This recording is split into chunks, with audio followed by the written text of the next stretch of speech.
കർത്താവിൻ്റെ ഉന്നതമായ നാമത്തിന് സ്തോത്രം ചെയ്യുന്നു. കൈകൾ കുപ്പി ശിരസമിച്ച് അനുഗ്രഹം സ്വീകരിക്കുക. കർത്താവെ, നിൻ്റെ ഉന്നതമായ നാമത്തിന് സ്തോത്രം ചെയ്യുന്നു. കർത്താവെ, നിൻ്റെ വിശുദ്ധ പൗരോഹിത്യത്തെ മഹത്വപ്പെടുത്തണമേ.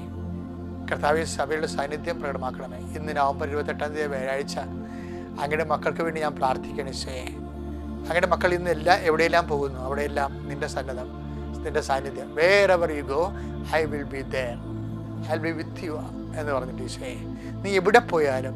ജോഷുവ 1:9 വചനം ഉടമ്പടി വചനമാണ്. ഉടമ്പടി വചനമാണ്, ഉടമ്പടി വാഗ്ദാനമാണ്. അത് ഉടമ്പടി എടുത്തിരിക്കുന്നവർക്ക്, അത് വിശ്വസിക്കുന്നവർക്ക് ദൈവം അത് നിരന്തരം നിന്ന് വലിക്കുന്ന വചനങ്ങളാണ്. അതാണ് wherever you go I will be there, I will be with you. നീ എവിടെ പോയാലും നിൻ്റെ കൂടെ ഞാനുണ്ടായിരിക്കും. കർത്താവെ, അങ്ങയുടെ സാന്നിധ്യം അങ്ങയുടെ മക്കളെ ജീവിതത്തിൻ്റെ ഓരോ ആവശ്യത്തിനെയും ഇന്ന് പോകുന്ന എല്ലാ ഇടങ്ങളിലും അങ്ങയുടെ സാന്നിധ്യം ഉണ്ടാകട്ടെ. ഇന്ന് ഞങ്ങളുടെ കുടുംബത്തിൻ്റെ നിലനിൽപ്പിന് വേണ്ടി, ജീവിതത്തിൻ്റെ നിലനിൽപ്പിന് വേണ്ടി കണ്ടുമുട്ടുന്ന ഓരോ വ്യക്തികളിലും അവരുടെ ഞങ്ങളുടെ സംഭാഷണ മധ്യേ കർത്താവെ, നിൻ്റെ സാന്നിധ്യം പ്രകടമാകണമെന്ന് പ്രാർത്ഥിക്കുന്നു. കർത്താവെ, എന്ത് നടക്കാത്ത കാര്യമായാലും, എന്ത് ചെയ്തു തരാൻ ബുദ്ധിമുട്ടുള്ള വിഷയമായാലും, കർത്താവെ, നീ പറഞ്ഞല്ലോ നിൻ്റെ ഭാരം ലഘുവാണെന്ന്. അതുപോലെ കർത്താവ്, നിൻ്റെ ഭാരമാക്കി ഞങ്ങളുടെ ഭാരത്തെ മാറ്റണമെന്ന് പ്രാർത്ഥിക്കുന്നു. അപ്പോഴത് ഓട്ടോമാറ്റിക്കായിട്ട് ലഘുവായി മാറും. കർത്താവെ, നിൻ്റെ മക്കൾക്ക് വേണ്ടി പ്രാർത്ഥിക്കുകയാണ്. അവിടെ ഇന്നത്തെ ഭാരങ്ങൾ നീ ലഘുവാക്കണമെന്ന് പ്രാർത്ഥിക്കുന്നു. നിൻ്റെ സ്നേഹം കൊണ്ട്, നിന്നിലുള്ള ഞങ്ങളുടെ വിശ്വാസം കൊണ്ട്, നിന്നിലുള്ള ഞങ്ങളുടെ ആശ്രയങ്ങൾ കൊണ്ട് ഞങ്ങളുടെ ജീവിതഭാരം നിൻ്റെ നാമത്തിലെ ലഘുവാകട്ടെ എന്ന് ഈശോനാമത്തിൽ പ്രതീക്ഷിക്കുന്നു, പ്രത്യാശിക്കുന്നു, ഈശോനാമത്തിൽ കൽപ്പിക്കുന്നു. ദൈവത്തിൻ്റെ കരുണ നിന്നെ ആവശ്യിക്കട്ടെ. നിൻ്റെ തീരുമാനങ്ങൾ, ഇന്നത്തെ ദിവസത്തെ തീരുമാനങ്ങൾ കർത്താവ് പൂർണ്ണമായി ഏറ്റെടുക്കട്ടെ എന്ന് പ്രാർത്ഥിക്കുന്നു. കർത്താവിൻ്റെ ചൈതന്യം നിങ്ങളേക്ക് ആവശ്യിക്കട്ടെ. അടിപ്പിണർ പോലെ വൈതാക്കാലം പോലെ ദൈവികമായ കർത്താവ് ഇരുണ്ടുപോയ മനസ്സുകളെ കർത്താവെ, മനസ്സിന് വിഷമം ഉണ്ടാക്കുന്ന സാഹചര്യങ്ങളുള്ളവരെ, ജീവിതത്തെ ഹൃദയത്തിന് ഭാരമുള്ളവരെ, കർത്താവ് ആരും സഹായിക്കാനില്ലല്ലോ, ഞാൻ ഒറ്റയ്ക്ക് എന്ത് ചെയ്യും എന്ന് വിചാരിച്ചുകൊണ്ട് വിഷമിക്കുന്നവർ, അവരെല്ലാം നീ ശക്തിപ്പെടുത്തണം. അമ്മേ, പരിശുദ്ധമ്മേ, കുരിശിന് ചുവട്ടിൽ നിന്നത് ശക്തിയാലാണ് നിന്നത്, നീ ധൈര്യത്താലാണ് നിന്നത്. നിന്നെ ധൈര്യപ്പെടുത്തിയ അതേ ആത്മാവിൻ്റെ ശക്തിയാൽ ഏത് കുരിശിന് ചുവട്ടിൽ നിൽക്കുന്നവരെ ഇപ്പോൾ ബലപ്പെടുത്തണമെന്ന് പ്രാർത്ഥിക്കുന്നു. എൻ്റെ കർത്താവിൻ്റെ ഉന്നതമായ നാമത്തിൽ, സഭയുടെ അധികാരത്തിൽ, കുരിശിൻ്റെ അടയാള ദൈവശക്തിയാൽ നീ ബലപ്പെടട്ടെ, നീ ശക്തി പ്രാപിക്കട്ടെ, നീ സൗഖ്യം പ്രാപിക്കട്ടെ, നിനക്ക് സമാധാനം കൈവരട്ടെ. God infuse the spirit of power and grace. എൻ്റെ പ്രിയപ്പെട്ടവരെ, നമ്മൾ ഇന്ന് അവർ ഡെയിലി ബ്രെഡിലെ അന്ന് വേണ്ട ആഹാരത്തിൽ അനുദിന പ്രാർത്ഥനയിൽ അനുദിന പ്രാർത്ഥന ഇപ്പം കഴിഞ്ഞത്. ഇനി ഇതിനകത്തുള്ള വചനമാണ് ഡെയിലി ബ്രെഡ് എന്ന് പറയുന്നത്. അവർ ഡെയിലി ബ്രെഡിൽ നമ്മൾ ഇന്ന് വായിക്കാൻ പോകുന്ന വചനം ലൂക്കായുടെ സുവിശേഷം 8:16. ആരും വിളക്ക് കൊളുത്തി പാത്രം കൊണ്ട് മൂടുകയോ കട്ടിലിനടിയിൽ വയ്ക്കുകയോ ചെയ്യുന്നില്ല. ലൂക്കാ സുവിശേഷം 8:16. ആരും വിളക്ക് കൊളുത്തി പാത്രം കൊണ്ട് മൂടുകയോ കട്ടിലിനടിയിൽ വെക്കുകയോ ചെയ്യാറില്ല. മറിച്ച് അകത്ത് പ്രവേശിക്കുന്നവർക്ക് വെളിച്ചം കാണാൻ അത് പീഠത്തിന്മേൽ വയ്ക്കുന്നു. സാധനം നമുക്കറിയാമല്ലോ, വിളക്ക് കെടുത്തുമ്പോഴാണ് യഹൂദ പാരമ്പര്യം അനുസരിച്ച് ഒരുതരം ഗ്ലാസ് പോലെ പാത്രം കൊണ്ട് മൂടുക. ഇപ്പോഴും അങ്ങനെ ചെയ്യുന്ന ആൾക്കാരുണ്ട്. പണ്ടൊക്കെ നമ്മുടെ പല പള്ളികളിലൊക്കെ അൾത്താരയിൽ തിരി കത്തിക്കുമ്പോൾ ഒരു കപ്പേര്, ഒരു കമ്പിലെ ഒരു പാത്രം ഘടിപ്പിച്ചിട്ട് അതുകൊണ്ട് ഇങ്ങനെ കെടുത്തി വെക്കും. വിളക്ക് കെടുത്തുന്നതിനാണ് ആൾക്കാർ കെട്ട വിളക്കാണ് കട്ടിലടി വെക്കണത്, പാത്രം കൊണ്ട് മൂടുന്നത്. പക്ഷെ കത്തിച്ച വിളക്ക് അങ്ങനെയല്ല ചെയ്യണത്. ഇത് നമുക്കിത് പ്രാധാന്യമായിരിക്കണം. എന്താണെന്നറിയാവോ? അത് 2014 എനിക്ക് ഇൻ്റർനാഷണൽ തമിഴ് യൂണിവേഴ്സിറ്റിയിൽ നിന്ന് ഡോക്ടറേറ്റ് കിട്ടിയിട്ട് ഞാൻ മധുരയിൽ നിന്ന് നേരെ പോകുന്നത് വാടിപ്പെട്ടിയിലോട്ടാണ്. വാടിപ്പെട്ടി ചെല്ലുമ്പോൾ അവിടെ അമ്മ സന്നിധാനത്തിലേക്ക് പലയിടത്ത് കയറാൻ എനിക്ക് ഒത്തിരി കൊതിച്ചാണ് അവിടെ ചെന്നത്. എത്രയോ ജവമാല ചൊല്ലി, മധുരയിൽ നിന്ന് വാടിപ്പെട്ടി വരെ ജവമാല ചെല്ലിട്ടും അവിടെ ചെല്ലുമ്പോൾ എൻ്റെ സർവാംഗം തളർന്ന് ഞാൻ നിന്നുപോയി. അകത്ത് കയറാൻ ഒത്തില്ല. ഞാൻ പുറത്ത് നിന്നു. എൻ്റെ ജീവിതത്തിലൊരു ഇതുണ്ട്, നിങ്ങളോട് ഞാൻ പല പ്രാവശ്യം അത് പറഞ്ഞിട്ടുണ്ട്. അപ്പോൾ ഞാൻ പുറത്ത് നിൽക്കുകയാണ്. നിന്നതിന് ശേഷം ഞാൻ ഉടനെ വിജയകുമാറും തങ്കച്ചാനും ഒക്കെ അകത്ത് കയറി, സണ്ണിയൊക്കെ അകത്ത് കയറി നേർച്ച കിട്ടിയിട്ട് തിരിച്ചു വന്ന്. അപ്പോൾ എന്നോട് ചോദിച്ചു, നേർച്ച കിട്ടുന്നില്ല ചോദിച്ചപ്പോൾ എനിക്ക് അകത്ത് കയറാൻ അനുവാദം ഇല്ല എന്ന് പറഞ്ഞു. കാര്യം അമ്മ എന്താ പറഞ്ഞു വെച്ച് കഴിഞ്ഞാൽ, ഇതിനേക്കാൾ വ്യക്തമായിട്ടും പുഷ്പം പോലെ പൂ പോലെ വെളിച്ചത്തിലാണ് നിൻ്റെ മുമ്പിൽ ഞാൻ പ്രത്യക്ഷപ്പെട്ട സമയ ഘടികാരം നെഞ്ചിൽ ചാർത്തിക്കൊണ്ട് ദൈവിക ദൗത്യം കാണിച്ചു തന്നത്. ദുരന്തമുണ്ടാകാൻ പ്രാർത്ഥിക്കണമെന്ന് പറഞ്ഞു. നീ 10 കൊല്ലമായിട്ട് അമ്മ അനങ്ങിയിട്ടില്ല.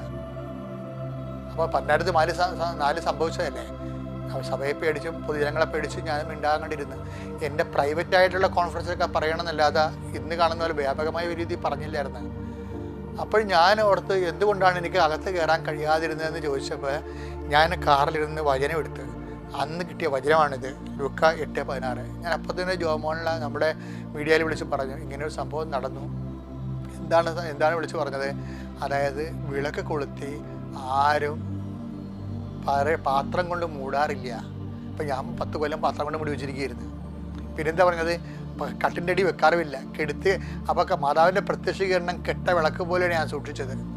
കർത്താവ് പറഞ്ഞു അത് എല്ലാവർക്കും പ്രകാശം കാണാൻ വേണ്ടി ദീപപീഠത്തുമേ വെക്കണമെന്ന്. അപ്പം ദൈവം നമുക്ക് നൽകിയിട്ടുള്ള എല്ലാ നന്മകളും മറ്റുള്ളവർക്ക് വേണ്ടി ഉള്ളതാണെന്ന് അതിൻ്റെ സൂചന. അതുകൊണ്ടാണ് നിങ്ങളുടെ വെളിച്ചം മനുഷ്യരുടെ മുമ്പിൽ വീശട്ടെന്ന് കർത്താവ് പറയത്തില്ലേ. നിങ്ങളുടെ വെളിച്ചം, നിങ്ങളുടെ നന്മകളെല്ലാം അത് മറ്റുള്ളവർക്ക് നന്മയായിട്ട് വരണം. ചില ആൾക്കാർ മറ്റുള്ളവരുടെ മേക്കട് നിങ്ങൾക്ക് എന്തെങ്കിലും നന്മ കിട്ടിക്കഴിഞ്ഞാൽ 5 മാർക്ക് കൂടുതൽ കിട്ടിക്കഴിഞ്ഞാൽ എല്ലാവരും പറഞ്ഞു നടക്കും. എന്തിനാ കാര്യം? മറ്റുള്ളവർക്ക് അത് പാരയായിട്ട് വരിക. എന്താ കാര്യം? നിങ്ങൾ മറ്റുള്ളവരുടെ കേമന്മാരാണെന്നാണ്. ക്രിസ്ത്യാനിറ്റിയിൽ അത് നടക്കത്തെ വിലപ്പോകത്തില്ല. അങ്ങനെ ആൾ കളിക്കാൻ പറ്റത്തില്ല. കർത്താവ് പറഞ്ഞത് നിങ്ങളുടെ വിളക്കുകൾ മനുഷ്യരുടെ മുമ്പിൽ വീശട്ടെ എന്നാണ് പറഞ്ഞത്. അതുകൊണ്ട് ഇന്നും ഒരു തീരുമാനം എടുക്കണം. നിങ്ങൾക്ക് എന്ത് നന്മ വന്നാലും അത് 10 മനുഷ്യർക്ക് നന്മ ഉണ്ടാകുന്ന രീതിയിലേക്ക് മാറ്റിക്കഴിയുമ്പോൾ കർത്താവിൻ്റെ വെളിച്ചം എന്നൊക്കെ ഞങ്ങൾ വന്നതിന് ശേഷം അമ്മ പെട്ടെന്ന് പ്രത്യക്ഷീകരണ പ്രാർത്ഥന ചൊല്ലി തന്നു. ആ പ്രത്യക്ഷീകരണ പ്രാർത്ഥന മാതാവിൻ്റെ രൂപമെടുത്ത് പീഠത്തിൽ വെച്ചിട്ട് അടുത്താറെ പ്രത്യക്ഷീകരണ പ്രാർത്ഥന തുടങ്ങി. അതിനുശേഷം 6 മാസം കഴിഞ്ഞപ്പോഴാണ് അമ്മ ഉടമ്പടി തന്നത്. ആ ഉടമ്പടിയാണ് ഇന്ന് ലോകം മുഴുവനും ഉള്ള ആൾക്കാർ ഒന്ന് ഉടമ്പടി എടുക്കാൻ വേണ്ടി ആശിക്കുന്നവരിലേക്ക് എത്രയോ ലക്ഷങ്ങളാൽ ദൈവം വചനത്തെ വളർത്തി വിശുദ്ധി നിലനിർത്തി സുവിശേഷ സാക്ഷികളാക്കി. അത് സുവിശേഷത്തിൻ്റെ സാക്ഷികളാകണം. അതാണ് ഇതിൻ്റെ മെയിൻ സംഭവം. നമ്മൾ എന്തൊക്കെ ചെയ്താലും നിങ്ങൾ ചെയ്യേണ്ട അമ്മയുടെ പ്രത്യക്ഷീകരണത്തിന് സാക്ഷിയായി എന്നെ മാറ്റണമേ എന്ന് പ്രാർത്ഥിക്കണം. എന്നിട്ട് നിങ്ങളുടെ നന്മകൾ മറ്റുള്ളവർക്ക് നന്മയാകാൻ വേണ്ടി നിങ്ങൾ അതിനുവേണ്ടി ബോധപൂർവ്വം പരിശ്രമിക്കണം. അപ്പോഴേ കർത്താവിൻ്റെ വെളിച്ചം നിങ്ങളിലേക്ക് കടന്നു വരും. Have A good day.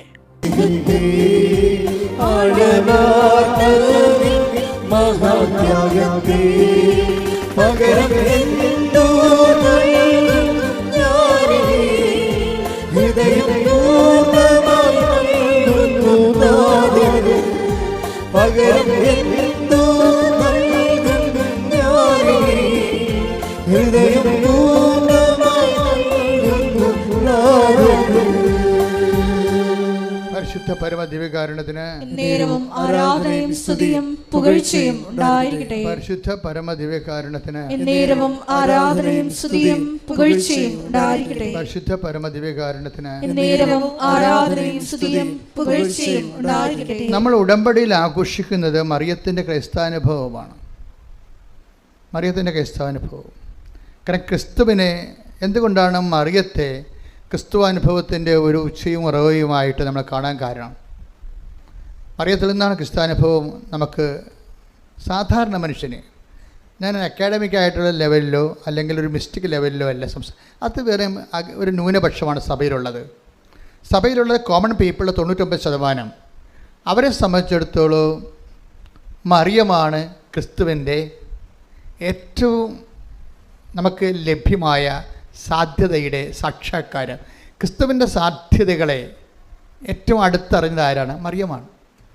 ക്രിസ്തുവിൻ്റെ നമ്മൾ ഉടമ്പടിയിലൂടെ ചിന്തിക്കുന്നത് എന്താണ്? മറിയം അനുഭവിച്ച ക്രിസ്തുവിൻ്റെ സാധ്യതകളെ നമ്മുടെ അനുദിന സങ്കടങ്ങളിലേക്ക് ആപ്ലിക്കേറ്റ് ചെയ്തുകൊണ്ട് ക്രിസ്തുവിനെ അനുഭവിക്കാനുള്ള സാധ്യതയാണ് നമ്മൾ ഉടമ്പടിയിലൂടെ അന്വേഷിക്കുന്നത്. ശ്രുതികട ഹല്ലേലൂയ. ഹല്ലേലൂയ ഹല്ലേലൂയ ഹല്ലേലൂയ ഹല്ലേലൂയ. ഈശ്വേ നന്ദി, ഈശ്വേ ആരാധന. ഹല്ലേലൂയ. ദൈവം ഏകജാതനേ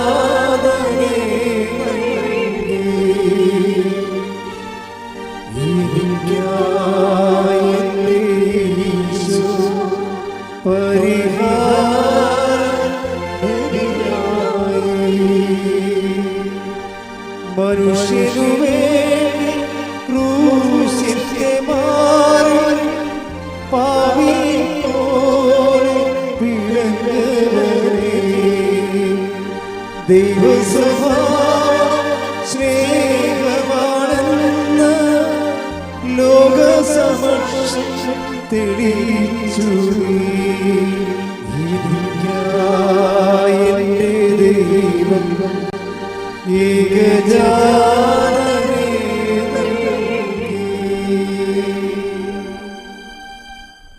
മറിയം വചനത്തിൻ്റെ ഒരു ഉപാസകയാണ്. ഞാൻ അങ്ങനെ പറയാൻ കാരണം വെച്ച് കഴിഞ്ഞാൽ നമ്മൾ ഉടമ്പടി പുരോഗമിക്കാനും ഉടമ്പടി വളരാനും നല്ലത് മറിയത്തിനെ മാതൃകയാക്കുന്നതാണ്. ഞാൻ പലപ്പോഴും ടോക്കിൽ ഈ ദിവസങ്ങളിൽ മാതാവിൻ്റെ ആധ്യാത്മികത പലപ്പോഴും ഉടമ്പടി കയറി വരുന്നില്ല. അപ്പോൾ ഞാനത് ദിവസങ്ങളിൽ അമ്മയോട് അതിനെക്കുറിച്ച് പറഞ്ഞു. കാര്യം പണ്ട് ഉടമ്പടി ധ്യാനം എന്ന് പറയുമ്പോൾ അതൊരു മരിയൻ ധ്യാനമായിരുന്നു ശരിക്കും. അപ്പോൾ ഈ ദിവസങ്ങളിൽ കുർബാന അർപ്പിക്കാൻ വേണ്ടി വന്നപ്പോൾ അമ്മ എന്നോട് പറഞ്ഞു ഇങ്ങനെയാണ് അതിൻ്റെ പുതിയ വെളിപ്പാടുകൾ. അവർക്ക് മറിയത്തെക്കുറിച്ച് ഓൾമോസ്റ്റ് ഓൾ റെവലേഷൻസ് അങ്ങനെ ഒരു ബുക്ക് തന്നെ ഉണ്ട്, മേരി മദർ ഓഫ് ഗോഡ്, മറിയത്തിൻ്റെ സുവിശേഷം എന്നും പറഞ്ഞുകൊണ്ട് നമുക്കൊരു വലിയ ബുക്ക് തന്നെ ഉണ്ട്, ഇത് മേടിക്കാൻ കിട്ടും. അതെല്ലാം ഈ മരിയൻ വെളിപാടുകളാണ്. അതെല്ലാം ആ ഫോർമുല ഉപയോഗിച്ചിട്ടാണ് ആൾക്കാർ ക്രിസ്തുവിൻ്റെ ശക്തി ടാപ്പ് ചെയ്യണത് ഉടമ്പടിയിലൂടെ. കാര്യം ക്രിസ്തുവിനെ അറിയാനും ഇപ്പം തന്നെ ഞാനൊരു ഉദാഹരണം പറയട്ടെ. ഈ ദിവസങ്ങളിൽ ഈശോ കുർബാനയിലെ ബലിപീഠത്തിൽ പറഞ്ഞ കാര്യമാണ്. ഈശോയെക്കുറിച്ചുള്ള മറിയത്തിൻ്റെ ഏറ്റവും ടോപ്പ് റെവലേഷൻ എന്താണ്? ഒരേ ഒരു റെവലേഷൻ അല്ല, ഈശോയെക്കുറിച്ചുള്ള മറിയത്തിൻ്റെ ടോപ്പ് റെവലേഷൻ, വലിയ വെളിപാടുകളിലെ ഏറ്റവും പ്രധാനപ്പെട്ടത് എന്താണ്? യാക്കോബിൻ്റെ ഭവനത്തിൽ, യാക്കോബിൻ്റെ ഗോത്രത്തിൽ അവൻ വലിയവനായിരിക്കുമെന്നാണ് അല്ലേ? ക്രിസ്തുവിനെക്കുറിച്ചുള്ള മറിയത്തിൻ്റെ അനുഭവം എന്താണ്? അവൻ അവൻ വലിയവനായിരിക്കും. ശ്രുതിക്കട്ടെ ഹല്ലേലൂയ. ലൂക്കാ 1:32-33. ലൂക്കാസ് സുവിശേഷം 1:32-33. അവൻ വലിയവനായിരിക്കും, അവൻ വലിയവനായിരിക്കും, അത്യുന്നതന്റെ പുത്രൻ എന്ന് വിളിക്കപ്പെടും, അവന്റെ പിതാവായ ദാവീദിന്റെ സിംഹാസനം ദൈവമായ കർത്താവ് അവന് കൊടുക്കും. മറിയത്തിന്റെ ക്രിസ്തു അനുഭവങ്ങളിലെ കാതല് ഒരു പ്രധാനപ്പെട്ട പ്രമേയം എന്താണ്? അവൻ വലിയവനായിരിക്കുമെന്നാണ്. നമ്മൾ ഉടമ്പടിയിൽ അനുഭവിക്കുന്നത് ഈ ക്രിസ്തുവിൻ്റെ വലിപ്പമാണ്. മറിയമാണത് ആദ്യം അനുഭവിച്ചത്. മറിയത്തിനെ വയറ്റിലിട്ട് വളർത്തി, വീട്ടിൽ നിർത്തി വളർത്തി ആളാണ് ക്രിസ്തു. മനുഷ്യപുത്രനെ ക്രിസ്തു വിശ്വാസപൂർവ്വം ദൈവത്തിൻ്റെ വചനത്തെ സ്വീകരിച്ച് വയറ്റിലിട്ട് വളർത്തി, പിന്നെ വീട്ടിൽ നിർത്തി വളർത്തിയ ആളാണ്. അതുകൊണ്ട് ക്രിസ്തുവിൻ്റെ സാധ്യതകളെക്കുറിച്ചുള്ള മറിയത്തിൻ്റെ അൾട്ടിമേറ്റ് നോളജ് റെവലേഷനിൽ ഒന്നെന്താണ്? അവൻ വലിയവനായിരിക്കും. Praise the Lord. അപ്പോൾ പിന്നെ അതുകൊണ്ട് മറിയം ഈ വലിയ ക്രിസ്തു താൻ വയറ്റിലിട്ട് വളർത്തിയിരിക്കുന്നയാൾ, പ്രസവിച്ച് വീട്ടിൽ വളർത്തിയിരിക്കുന്നയാൾ, അവനെക്കുറിച്ചുള്ള ദേവപിതാവിൻ്റെ സ്വപ്നങ്ങളിൽ ഒന്നെന്താണ്? അവൻ വലിയവനായിരിക്കുമെന്നാണ്. അപ്പം അതുകൊണ്ട് തന്നെ നമ്മുടെ ജീവിത പ്രശ്നങ്ങളിലേക്ക് ഈ ക്രിസ്തുവിൻ്റെ വലിപ്പത്തെ എങ്ങനെ പ്രയോഗവൽക്കരിച്ചുകൊണ്ട് നമ്മളെ അനുദിന വിഷയങ്ങളിൽ നിന്നൊരു മനുഷ്യനെ എങ്ങനെ രക്ഷപ്പെടുത്തിയെടുക്കാൻ പറ്റും? നമ്മുടെ ജപ്തി നടപടിയുണ്ട്. നമുക്ക് മാർച്ച് കഴിഞ്ഞപ്പോൾ പിന്നെ അത് കുറഞ്ഞിട്ടുണ്ട്. കുറേ അധികം മാതാവ് ഏറ്റെടുത്തിട്ടുണ്ടെന്ന് എനിക്കറിയാം. കാര്യം സാക്ഷി ഇനിയിപ്പോൾ വരാൻ പോണതല്ലേ ഉള്ളൂ. അതേസമയം തന്നെ എനിക്ക് സാമ്പത്തിക മേഖലകളിലെ ഞാൻ വളരെ ശ്രദ്ധിക്കുന്ന ആളാണ്. കാര്യം പ്രത്യേകിച്ച് ഈ സാമ്പത്തികമായിട്ട് മനുഷ്യനിങ്ങനെ സങ്കടപ്പെട്ട് വരുമ്പോഴേ അവൻ അതിൻ്റെ കൂടെ വേറെ ഒത്തിരിയേറെ സങ്കടങ്ങൾ ഒരുമിച്ച് അനുഭവിക്കുന്നുണ്ട്. അപ്പം അതുകൊണ്ട് എനിക്ക് ഭയങ്കര നിർബന്ധമാണ്. അതുകൊണ്ടാണ് ഞാൻ പറഞ്ഞത് നിങ്ങളുടെ ജപ്തി പേപ്പർ കൊണ്ടുവരാൻ പറഞ്ഞതിൻ്റെ കാര്യം അതാ. അങ്ങനെ ലോകത്ത് ഒരിടത്തും ആവശ്യപ്പെടത്തില്ല. എന്നോട് അമ്മ പറഞ്ഞിട്ടാണ് ഞാൻ എന്നോട് ചോദിക്കുന്നത്. നിങ്ങളെ കൃപാസനത്തിൽ വരാൻ വരുന്നുണ്ടെങ്കിൽ നിങ്ങളുടെ ജപ്തി നിങ്ങൾ ചെയ്യുമെന്ന് പറഞ്ഞില്ലേ? അത് മനുഷ്യന്മാർ സാമ്പത്തിക സ്ഥാപനങ്ങളല്ലേ അത് പറഞ്ഞിരിക്കുന്നത്, അല്ലേ? അപ്പോൾ ഇത് ഏറ്റവും വലിയ മനുഷ്യരാശിയെ ജപ്തി ചെയ്തിരിക്കുന്ന സാത്താനാണ്. അവൻ്റെ ജപ്തിയിൽ നിന്ന് നമ്മളെ ഒഴിവാക്കിയത് അവൻ്റെ വിശുദ്ധമായ രക്തമാണ്. അവൻ്റെ മുമ്പിലാണ് നമ്മൾ ചീള് കാര്യം കൊണ്ടുവരുന്നത്. അതുകൊണ്ട് ആ പേപ്പർ മാതാവിനെ കാണിക്കാമെന്ന് പറയും. അതാണ് അതിൻ്റെ വിഷയം. ആ പേപ്പർ കൊണ്ടുവരാൻ പറഞ്ഞതിൻ്റെ കാര്യം. ഇപ്പോൾ ഞാൻ വളരെ സീരിയസാണ്. നിങ്ങൾ എന്നെ കാണാൻ വരുമ്പോൾ എനിക്ക് നിങ്ങൾ അനുഭവിക്കുന്ന പ്രശ്നങ്ങളുടെ പേപ്പറുകൾ വേണമെന്ന് പറഞ്ഞാൽ എന്താണ്? അത് മാതാവിൻ്റെ മുമ്പിൽ വെച്ചിട്ട് പ്രത്യേക ഒരു പ്രാർത്ഥനയുണ്ട്. അത് ചെല്ലും. എന്നിട്ട് നിങ്ങളുടെ വിഷയം അങ്ങോട്ട് ഏൽപ്പിക്കും. അത് നിങ്ങളോർക്കും ഇതൊക്കെ ഒരു ആൾക്കാർ ഇങ്ങനെ ആകർഷിക്കാൻ വേണ്ടി ചെയ്യണം. അല്ല, ആൾക്കാരെ ആകർഷിക്കാൻ വേണ്ടി ഞാൻ ചെയ്ത കാര്യമല്ല, മറിയം ചെയ്ത കാര്യങ്ങളാണ് ഇതൊക്കെ. എന്താണ് മറിയം ചെയ്തത്? എന്താണ്? ക്രിസ്തുവിനെക്കുറിച്ച് മറിയത്തിന് അറിയാം വലിയവനാണെന്ന്. പരിശുദ്ധാത്മാവ് എലിസബത്തിനെ കാണാൻ വേണ്ടി അമ്മ തിടുക്കത്തിൽ ചെല്ലുമല്ല. അടുത്ത് തിടുക്കത്തിൽ വായിച്ചത് ലൂക്ക 1:39. ലൂക്ക 1:39. ആ ദിവസങ്ങളിൽ മറിയം യൂദയായിലെ മലമ്പ്രദേശത്തുള്ള ഒരു പട്ടണത്തിലേക്ക് തിടുക്കത്തിൽ യാത്ര പുറപ്പെട്ടു. അപ്പൊ മറിയത്തിന്റെ ഒരു മൗലികമായ ഒരു ആക്ഷൻ മോഡാണിത്. എന്താണ്? ആള് തിടുക്കമായിരിക്കും. അതുകൊണ്ടാണ് ഈ ഉടമ്പടി ഉടനടി പരിഹാരം എന്നൊക്കെ ഞാൻ ആദ്യ കാര്യങ്ങൾ പറഞ്ഞുകൊണ്ടിരുന്നത്. ഈ തിടുക്കം എനിക്കറിയാം, തിടുക്കത്തെക്കുറിച്ച്. സത്യസന്ധമായിട്ട് ഒരു മനുഷ്യത്തി ഉടമ്പടി ചെയ്തെങ്കിൽ അമ്മ ആ വിഷയത്തെ തിടുക്കം കാണിക്കുമെന്നറിയാം. അതുകൊണ്ട് ഉടമ്പടി ഉടനടി ഇല്ല, പിന്നെ ഇങ്ങനെ പരിഹാരം ഉണ്ട്. അതാണ് വിഷയം. അമ്മ ആ തിടുക്കം കാണിക്കുമെന്നറിയാം, അമ്മയ്ക്ക് അല്ലെങ്കിലും തിടുക്കമാണ്. എന്താ കാര്യം വെച്ച് കഴിഞ്ഞാൽ, ഇപ്പോൾ കാനായിലെ കല്യാണ വീട്ടിൽ വരുമ്പോഴോ ഇപ്പോൾ ഈ യേശു വലിയവനായിരിക്കും എന്നുള്ളത് അമ്മയ്ക്കറിയാം. പക്ഷേ ഈ വലിപ്പം അമ്മയെ സംബന്ധിച്ചിടത്തോളം മനുഷ്യൻ അനുദിനം അനുഭവിക്കുന്ന പ്രതിസന്ധിക്ക് പരിഹാരമാകാൻ ഇത് ആപ്ലിക്കേറ്റ് ചെയ്യാൻ പറ്റുമോ എന്നുള്ളതാണ് മറിയൻ ആലോചനകൾ. മറിയൻ എന്ന് വെച്ച് കഴിഞ്ഞാൽ നമ്മളുടെ പ്രശ്നബാധിതമായ ഒരു മനുഷ്യൻ്റെ ഒപ്പം നടന്നും ഒപ്പം നിന്നും ചിന്തിക്കുന്ന ആളാണ് മറിയം. അങ്ങനെ ആരുമില്ല ബൈബിളിൽ അത്രയും കൃത്യമായിട്ട്. മനുഷ്യൻ്റെ അനുദിന പ്രശ്നങ്ങളുടെ ഒപ്പം നടന്നുകൊണ്ട് അവൻ്റെ ഒപ്പം തലക്ക് തീ പിടിച്ചുകൊണ്ട് അവൻ്റെ കൂടെ ഉപ്പുകുറ്റിക്ക് തീ പാറിക്കൊണ്ട് ഒരുമിച്ച് നടക്കുന്ന ഒരാളാണ് മറിയം. അങ്ങനെ ഈ വലിയവനായിരിക്കുന്ന യേശുവിനെ എങ്ങനെ മനുഷ്യൻ്റെ അനുദിന വിഷയത്തിൻ്റെ അകത്ത് ഒരു പരിഹാരത്തിന് വേണ്ടി അതിനെ പ്രയോഗിക്കാൻ കഴിയും എന്ന് കാനായിൽ ഒരു ആകസ്മികമായിട്ട് ചിന്തിച്ച ആളല്ല. മറിയത്തിൻ്റെ മനസ്സിൽ ഇത് തന്നെയായിരുന്നു എല്ലാ കാലങ്ങളിലും. എങ്ങനെ മറിയത്തോടല്ല പറഞ്ഞത്, ഇവൻ ഔസേപ്പിതാവിനോടല്ല പറഞ്ഞത്, അവൻ വലിയവനായിരിക്കുമെന്നാണ്. എന്തിനാണ് അങ്ങനെ പറഞ്ഞത്? അവൻ വലിയവനായിരിക്കും. എന്തിനു വേണ്ടി അവൻ വലിയവനായിരിക്കും? അവൻ യേശുക്രിസ്തു ക്രൂശിക്കപ്പെട്ട് മനുഷ്യൻ്റെ പാപങ്ങൾക്ക് പരിഹാരമാകാൻ വേണ്ടി മാത്രമാണോ? അല്ല.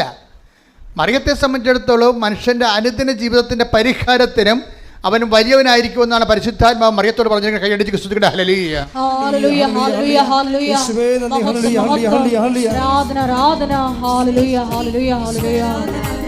ജീവിതത്തിലെ എല്ലാ വിഷയങ്ങളും വലിയവനായ കർത്താവിന്റെ ശക്തി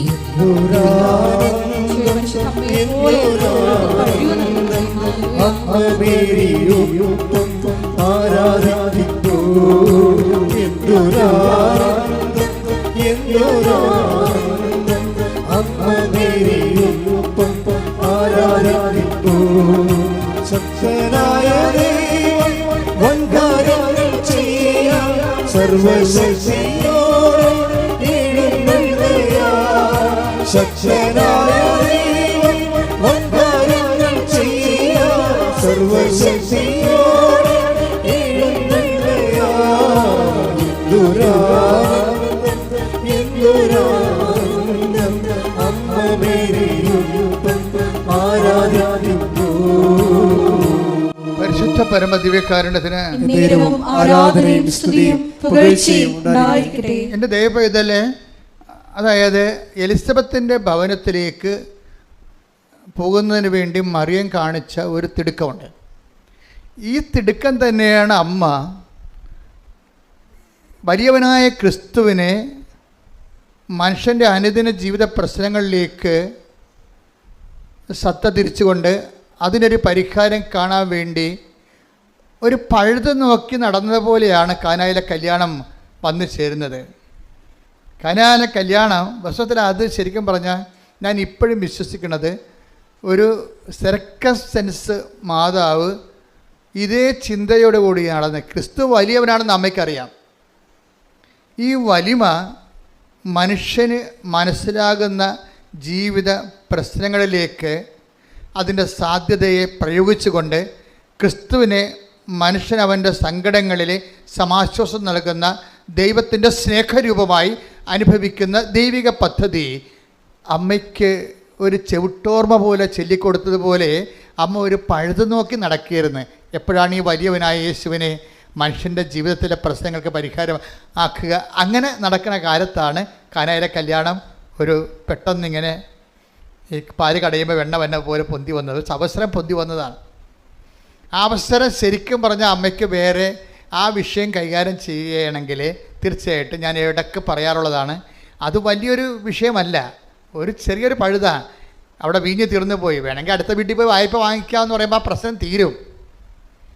അടുത്ത വീട്ടിൽ പോയി വായ്പ വാങ്ങിക്കുക, അല്ലെങ്കിൽ 3-4 വീട്ടിൽ പോയി പെട്ടെന്ന് അവിടെ ഉള്ള വീഞ്ഞ്, അവിടെയൊക്കെ വീഞ്ഞുള്ള സ്ഥലമാണ്, ഞാനും പോയതാ. അവിടുന്ന് കുറേ വീഞ്ഞ് അവിടുന്ന് പോയപ്പോൾ കൊണ്ടുവരികയും ചെയ്തു ഇവിടെ. കാര്യം അതല്ല, അതോട് അവരുടെ ബിസിനസ്സാണത്. അപ്പം അതുകൊണ്ട് തന്നെ അവിടെ പഞ്ഞമൊന്നുമില്ല ഈ സംഭവം, അടുത്ത വീട്ടിൽ പോയി സംഭവം കിട്ടും. അങ്ങനെ ഒരു ഉപദേശം കൊടുക്കുന്നതിനുള്ള സാധ്യതയുണ്ട് അവിടെ. അല്ലെങ്കിൽ വിലക്ക്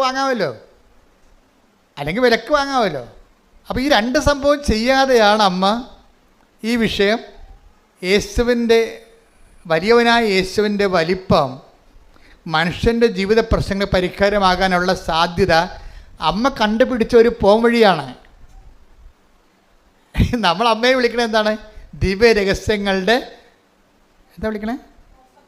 റോസാപുഷ്പം. ഞങ്ങളൊക്കെ എൻ്റെ കുഞ്ഞുനാളിലൊക്കെ വീട്ടിൽ അമ്മ പറയണത് വ്രതപുഷ്പമേ എന്നൊക്കെ പറയും. എനിക്ക് അന്ന് മനസ്സിലായിട്ടില്ല, ഇന്ന് മനസ്സിലായിട്ടില്ല.